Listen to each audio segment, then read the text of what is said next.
Hi mamas, my name is Megan Norcus and welcome to Our Virtual Village. Starting this podcast was inspired by a local mom group that I went to during my pregnancy and postpartum journey. Connecting with and relating to other moms was a major key for me as I was navigating all the new things that come with being a new mom. So my goal with this podcast is to bring those conversations and stories from my community to a virtual platform, and that's gonna bless moms everywhere. I'm so excited. My hope is that as you listen to this episode, you can hear from and learn about the common struggles that other moms are having in the trenches of motherhood with you, and feel encouraged because you're not momming alone. We are all winging it at this mom thing, and we can all learn from and help each other. So we're excited to have you as part of our village, and let's dive into the conversation.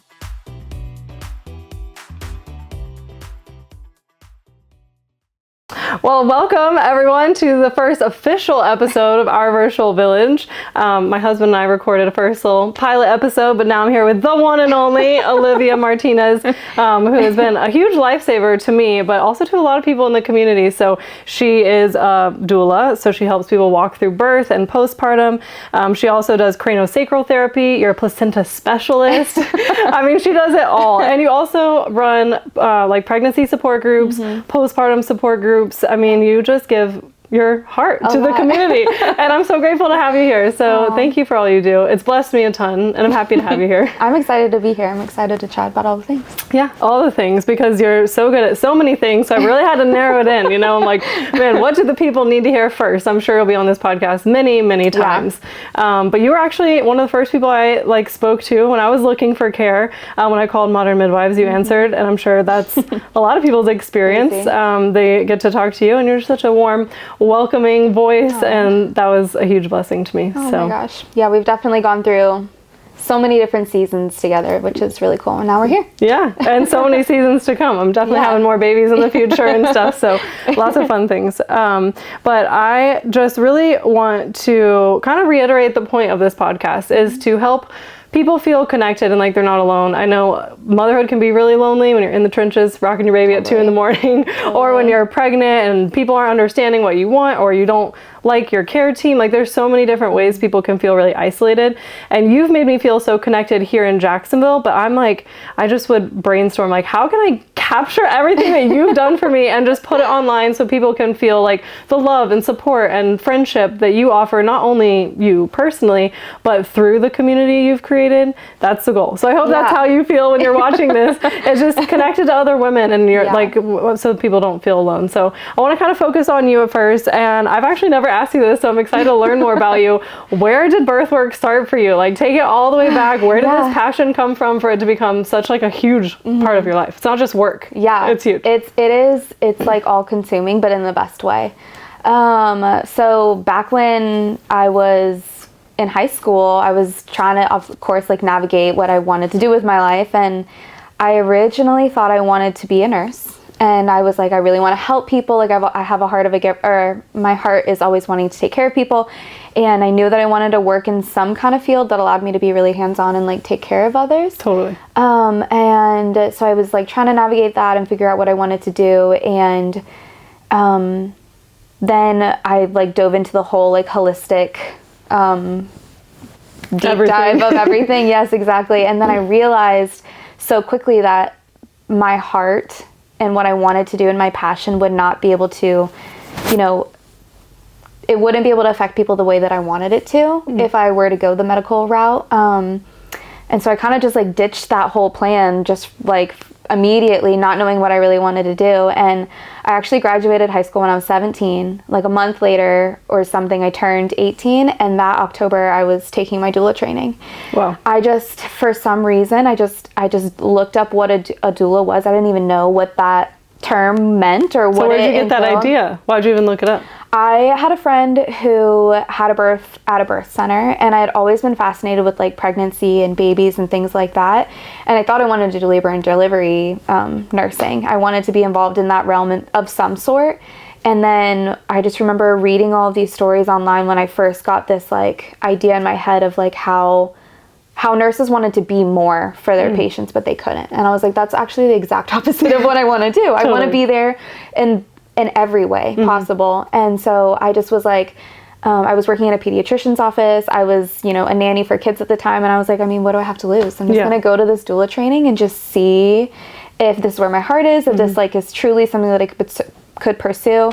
And I wasn't even thinking about the business aspect of it. I just was thinking big picture, I guess, of like, how can I pour my heart into something and truly like love it? And of course I took the class and it was the best decision I've ever made. And you know, it was almost 10 years ago now, which is crazy. Does that make you feel like 55? It does. I'm suddenly like, oh my gosh, I'm so old. But yeah, it was obviously the best decision ever. And it's like, I've only grown from there. So I was definitely called to this work. 100%. I'm very blessed for that. Yeah. Well, that's actually really cool. I'm so glad I asked that because that's actually a lot of my story as well. I did go through nursing school. I thought it'd either just be a pediatric nurse or a labor and delivery nurse. But you're right. I just felt so like confined by like how I could help people, how you're even allowed to speak in certain, you know, scenarios. Of course, it's a professional setting.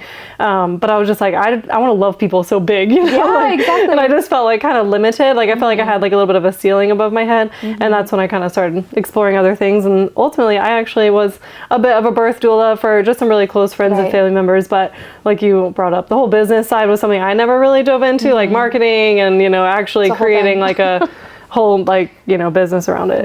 You know, it definitely started as like a passion and then it develops into a career, which is such a blessing. But, you know, it's just also great. It's the best job in the world. I love it. So I said when we were chatting earlier, I was like, just wondering where the passion of supporting moms began. Like once you start, I guess, you know, now you're a doula and you're like, oh, I could, you know, see myself doing this more. And you fell in love with just what a doula was now that you understood that. Like when did it become your life? You know, you just started like booking yourself like crazy and loving it, or did you ease your way into it? So I was so young when I first started out. I was like, I did go to college for a little bit. I was trying to like still kind of feel out what I wanted to do. And I just was kind of like, this is just a passion of mine, like something that I can do on the side. And in the beginning, I was going to, like, I had like friends of friends, and that's how I got started in, you know, building my clientele. And then it really just kind of like took off like word of mouth. That's just how it like started to blossom. Amazing. And then I got pregnant in 2019, and it just kind of like made me dive even deeper into like the work, because living on the other side of it, I was like, gosh, this work is just so important and crucial because it sets you up for motherhood. And you know, I had been working as a doula with no children for 3 or 4 years, and I went to so many births. Like I was doing sometimes like 3-4 births a week. I think I did the numbers a while ago, and I think in that first year I did something crazy like 65 births, and I would never do that again because it was really a lot. But it was obviously like I just loved it, and I had the time, and it only led me to, you know, where I am today. But once I became a mother myself and I experienced like my first birth, I was a home birth transfer. You know, my birth kind of went sideways. It still was beautiful and great, but it just kind of gave me even more of a motivation to be there and pour into other people. And then I connected with Modern Midwives, and shortly after that, I mean, so many other doors just had opened for me. And I work with a local midwifery practice, and we are able to provide the care that I've always dreamed of. You know, it goes so much further than like just the pregnancy and the birth and the 6 weeks postpartum. It's like way more in depth than what people are really used to. I feel like it's you know, not common for us to provide this kind of care.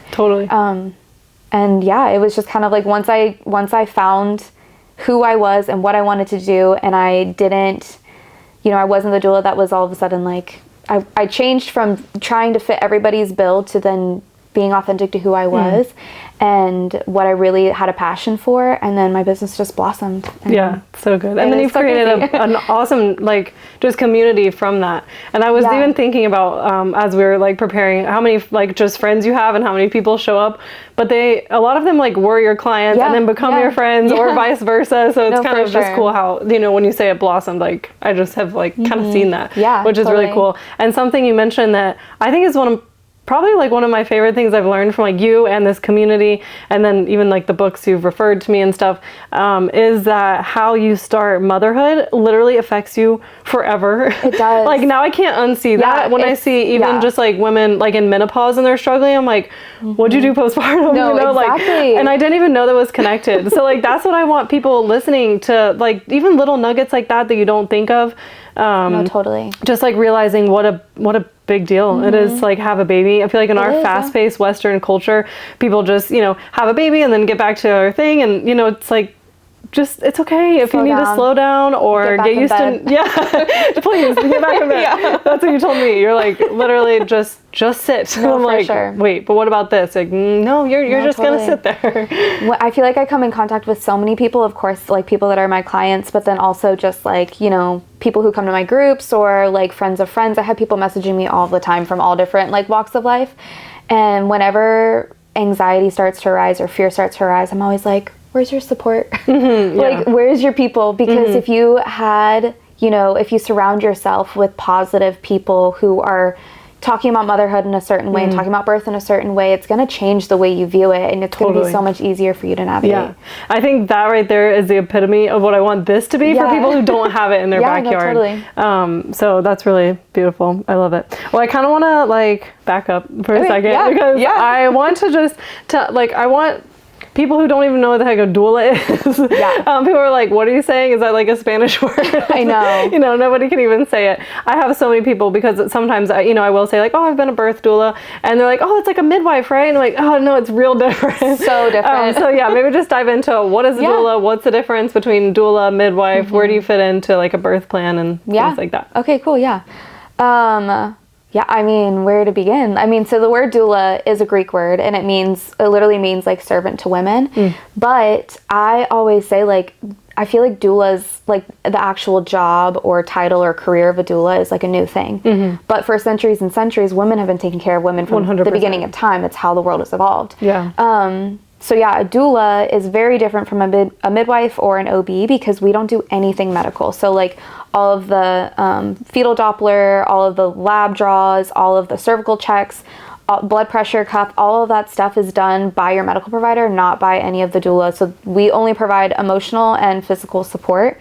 So the way that I practice, it's very hands-on during pregnancy. It's a lot of education, sometimes maybe even too much education for some people, but I really just do believe like knowledge is power, and if you have the information and education that you need, it will set you up for success for birth. And then you make the right decisions in birth, and you have the right plan and the right team, and then that sets you up for motherhood. It just really kind of like spirals from there. But yeah, an OB and a midwife, they have their realm of things, but they're not able to provide the support that doulas provide. So, you know, it is really just kind of like the dream team. If you have like a supportive partner, a supportive provider, and a supportive doula, it really just kind of like all the worlds collide, and it makes the birth so much easier because you're empowered, you're educated, and it just flows so much easier. Well, and that reminds me too, a lot of cultures, like you mentioned, grow up with a lot of women around, and it's like very normal for you to grow up and see like your aunts and cousins and sisters like in this vulnerable season. But in our like environment in the Western culture, it's very private and closed off and secluded and isolating and stuff. So a lot of women, and I feel like that's where a lot of the fear comes from, you know, just kind of in our culture around birth, is we haven't been around it as much. And then, you know, people just don't get to spend a whole lot of time with their OB or educating. I mean, I don't know, you could look up YouTube videos or something, or like read books. But if you're not like really asking questions and having like, I remember when you were doing my, you know, prenatal appointments with me and my husband and my house, we would ask you like 18 million questions. Like, I'm so sorry. You're like, yeah, I probably gotta leave and get my kids to bed, and then we'd ask like a million more questions for another hour. But I mean, it's good that you want to ask the questions, because a lot of people don't. A lot of people will sit down in that OB appointment and it's 15 minutes long and they don't have a single question because they don't know what they don't know. And it's not good. It doesn't plan out well. Yeah, I love that. Okay, cool. Well, I think it's so important to have a doula, obviously. I really, and even, you kind of sped right past it. You're like, oh yeah, the emotional and physical support. And that's what I always knew. And even when I was a doula, kind of going back to, like you said, before you had children, I would show up and I would do, do the hip squeezes. I would do the things, that I felt like were needed. But after really experiencing the type of support that you have given me, I'm like, those poor women that I helped, I could have been so much better. It does. You learn so much once you go through it yourself. So wild. And you're like, wow, it gives you a whole new perspective. I always tell you this, you've heard me say it a million times, but probably my favorite thing that I don't know. There's so much you have done that I love. But something I really admired about your specific type of care, and that I think people should look for, if you're not going to be their doula, unfortunately, is you would just ask such good questions. So I don't know if maybe you're listening to this and you're wondering, does my team or my midwife or my doula just tell me what to do, or is it redundant? But it's not. You've asked me specific questions well, how do you feel about doing this? Or, okay, you're probably going to have to make some sort of decision soon. What are you feeling about that? And it would just make me think in a moment where I wasn't in my body, or even preparing for birth, when I'm just maybe over here thinking of one thing, you kind of bring me back and would ask good questions and just help process through all of these new experiences, whether it's a first pregnancy and birth experience or subsequent ones. It's good to just pause and be like, hey, how are you feeling? Let's just kind of step outside of the moment for a second. And the fact that you did that for me was a whole game changer. It was huge. So I think a lot of people assume that when you have a doula that they're going to come in and with their little magic fairy wand and just make everything perfect, but that's the exact opposite of what we do. We advocate and we educate you and empower you to advocate for yourself. Totally. I'm totally there to be your cheerleader, and if there's a crazy OB that's well, you need to do X, Y, and Z, I'm gonna be like, well, I'm gonna speak up. But ultimately the goal of a doula is to be able to empower you enough to make those educated decisions for yourself. I love that. So good. And that's another thing I hear from partners a lot of times, is they feel like having a doula would kind of get in the way of them. And I know that's totally not true, especially after walking through it myself. You were just a blessing, not only to me, but also to my husband, because he's tending to me, so you're tending to both of us, so maybe just if there's a skeptical partner watching, or maybe a woman watching and she really wants a doula, but partner's a hard no because they're just feeling insecure, what would you say to a husband? I mean, what I always say to them is, I know birth best, but you know your partner best. So good. So I bring the knowledge, but you know what she likes, what she doesn't like, and you're, together we can work together to make sure that she's getting educated support. I think that a lot of people assume that we just kind of like kick dads to the side and just take over everything, but that's actually not at all the case. I prefer for dads to do the double hip squeezes. And when he needs a break, I'll tap him out and he can go get a sip of water and a snack and use the bathroom, and I'll step in. But it's such an intimate thing that, going through birth in whatever realm that is for you, it's still so intimate, and having your partner there is crucial. And so I try to make sure that I'm supporting both of you guys. And so whenever he needs to take a step out, I'll step in. But, I always joke and I tell dads, I'm like, you're going to be able to tap in and tap out with me for a good while, but, in an autonomous natural birth, unmedicated birth, there's going to be a point where you can't leave. So there's going to be a water cutoff at a certain point, because if she, if you're in the tub with her, or you're sitting behind her, for supported pushing, you're not getting up. So I'm there to kind of be extra navigate everybody and make sure that everybody's on the same page and everyone's feeling supported, including the partner too. Yeah, I think that's so important to remember. I love how you said, birth best, because it's true. When I hear partners talk about that, I don't mean this condescending, because, it's it's valid that they wouldn't want anybody in the way of that intimate experience, but they've also probably never been through birth before. When do men just sit in, unless there's been a previous pregnancy with another experience or something. You still kind of need help navigating, because every experience is different. And I would say that was such a blessing to me for sure throughout my experience, is you were kind of already just 5 steps ahead. So when me and Alex are in the thick of it, you're I'm gonna see if maybe the midwife can pop by, and I'm like, like, that's weird because she's already like at the front door.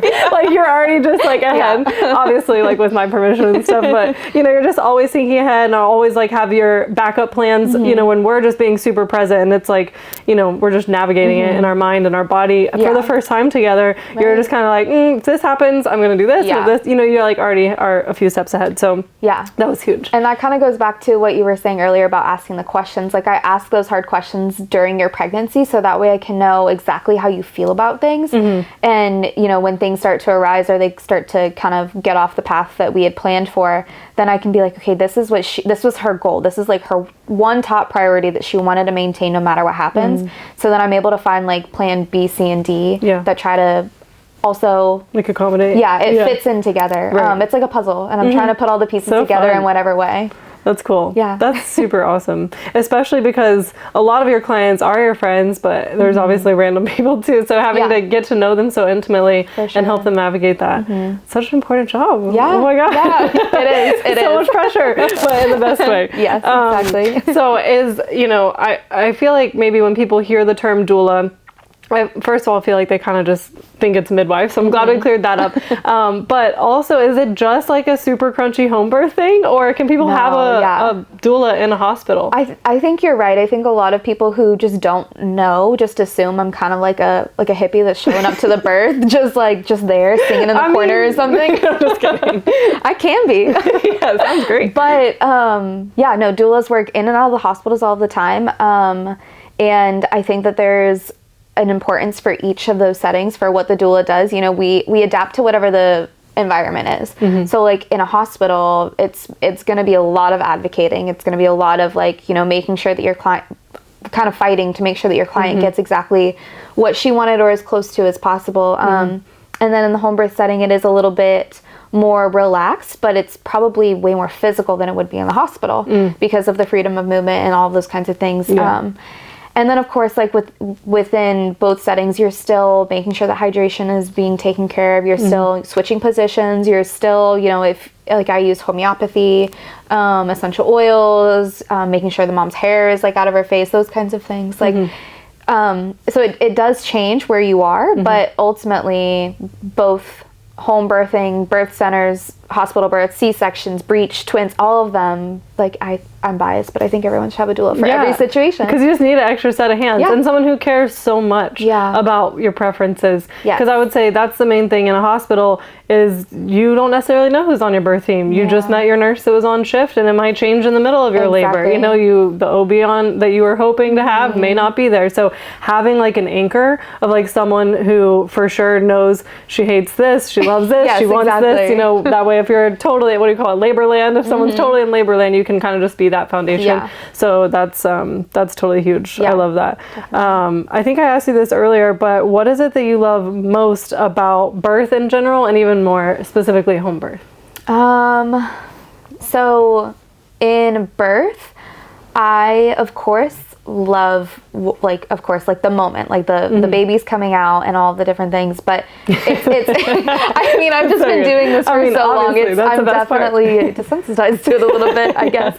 No, it still is so miraculous and amazing, but honestly I feel like watching the parents kind of step out of just being them into mom and dad, like watching parents be born, seeing the baby be born is amazing, but the parents being born is just so special. And then I think in the home birth setting, similarly, the golden hour, it just is, it's like next level. Like, of course, the golden hour, wherever you are, is so special because it's like the first time you've met your baby. You're like studying every inch of their little face and their body. But in the home birth setting, I mean, that baby is pulled up onto mom's chest, and then as long as mom and baby are totally fine, like we are hands off. Like we are completely out of the moment, just watching the family, like the mom, dad, and the baby bond. And it's just, I mean, I'm like seeing like the star emojis in my head as I'm talking about it because it is just so magical, and it's something that a lot of people don't get to experience or they don't even know is possible.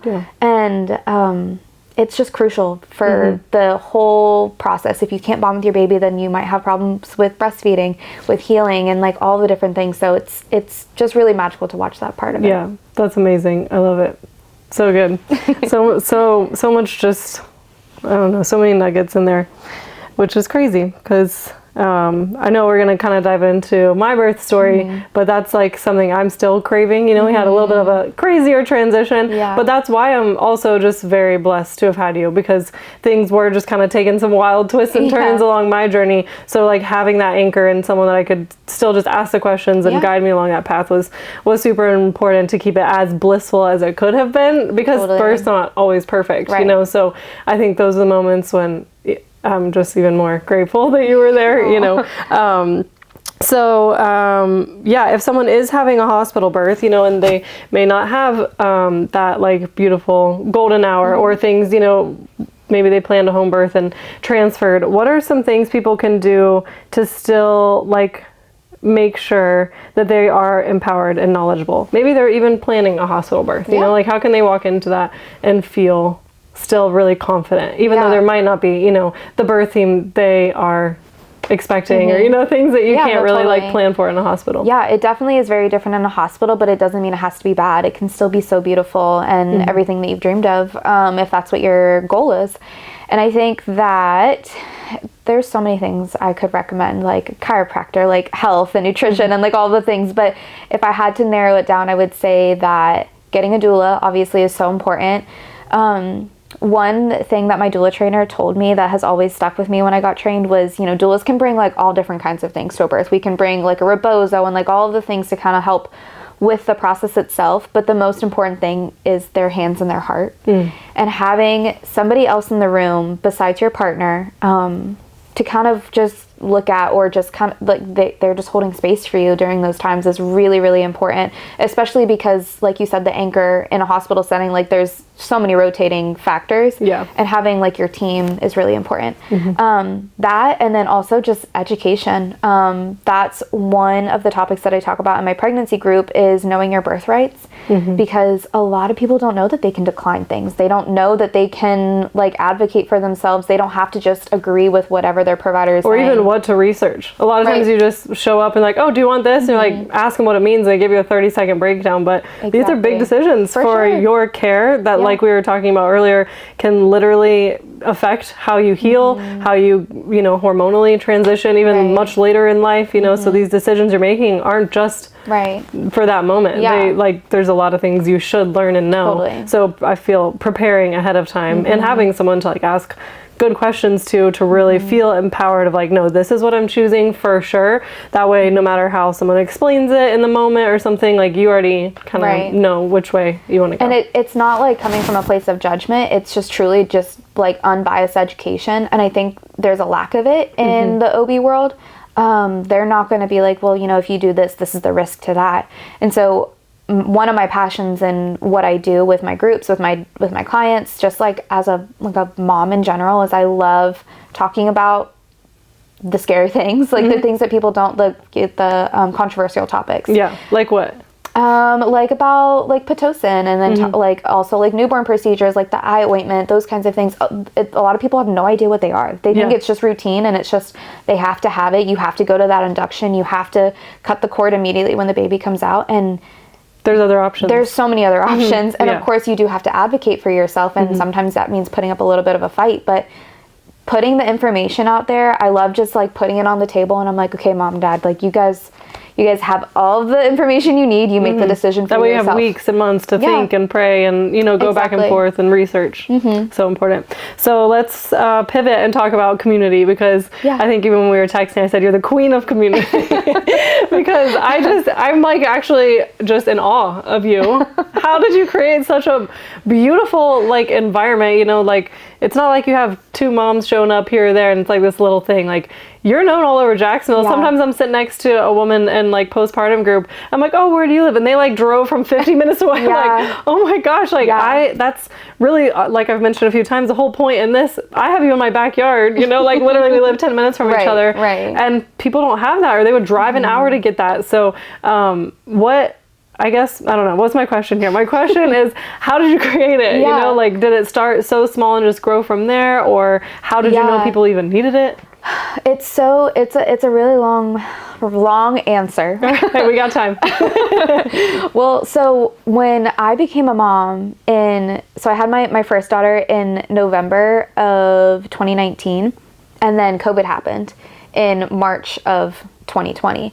And so then the whole world shut down. I was like just kind of like finding my footing, you know, as a mother, a young mom, and I was just trying to navigate everything. I was going to groups, I was going to like breastfeeding groups here locally, and just kind of like figuring out like what I wanted to do and who I wanted to surround myself around. And I just knew that I didn't want to be alone in it. And so then COVID happened, the world shut down, things got weird. Super weird. Things got really wild, and you know, there was all these like online like postpartum support groups or like whatever, you know, whatever kind of connection, but I just felt like we needed to get back to like being in person and like connecting and like putting your hand on somebody as they cry in group, or like holding someone's baby so she can go to the bathroom. I think that connection is so important to be done in person.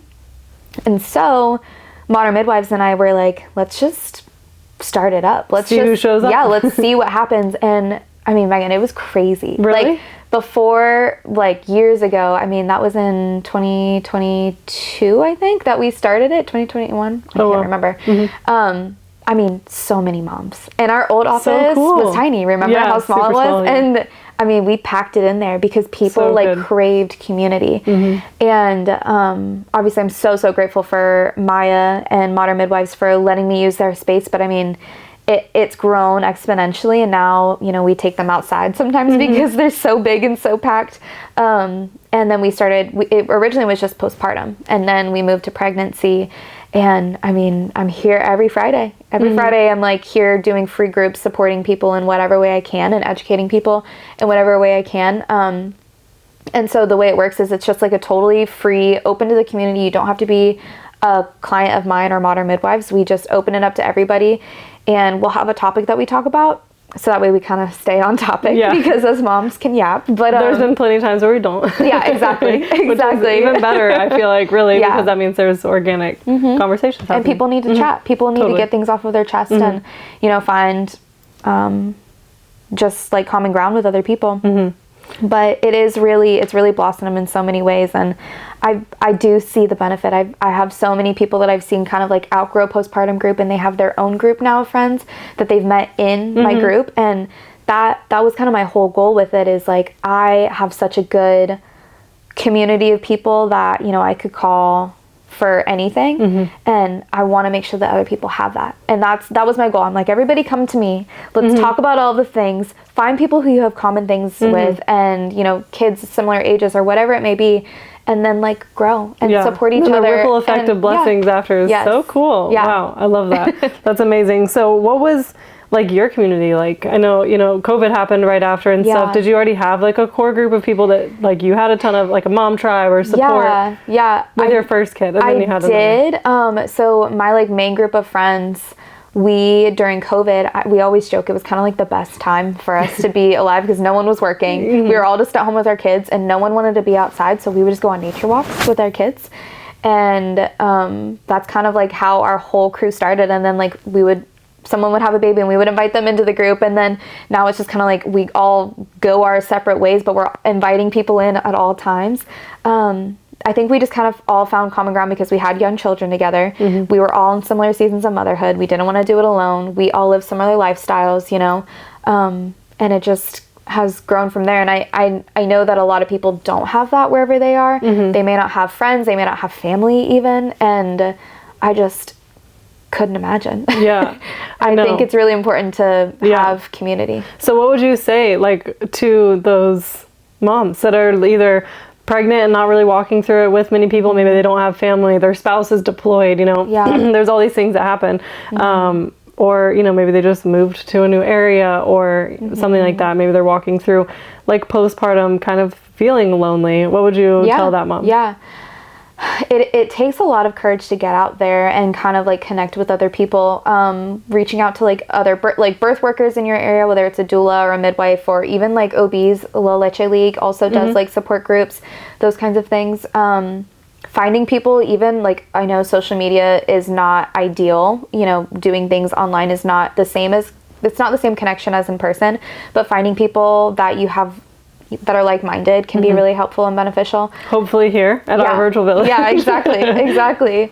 Also, I mean, you know, even if you don't have anything in your community, maybe people are listening to this and this is their calling, is to kind of create that version of support wherever they are. Yeah, that's what I was going to say. I think that we should have free support groups everywhere. Every Definitely. few miles, we should have like a new little group of women supporting women, because I mean, that's what we were meant to do. And I think you're a perfect example of that. Like, it doesn't have to be perfect. You don't have to have a perfect plan. You're just like, I kind of see a need, and I also need mom friends. Yeah. So people just started showing up. And even if it is, you live in like a small town, there's just 3 people that show up, but it's consistent. Walking through the different seasons of life is huge. And just, I really didn't know how important it was going to be. When you invited me into your pregnancy group, I'm like, oh my God, this is going to be so weird. No, I know. People all the time are like, they'll be like, I just didn't want to come. Like, it just was so awkward. I don't need to do it. But you don't know until you know. I will say, like, even to this day, I've been, I was pregnant for 9 months. My daughter's now a year old, so I've been coming, to postpartum groups for a long time. Even still, I'm like, should I even go? I'm going to be so late. Like, maybe I just won't. And then I'm like, whatever. I'm going to be on that side of town anyways. I have some other errands, and I stop by, even if it's for 45 minutes. Like, the other day, I'm like, I'm going to have to leave early. This is so stupid. Why am I going?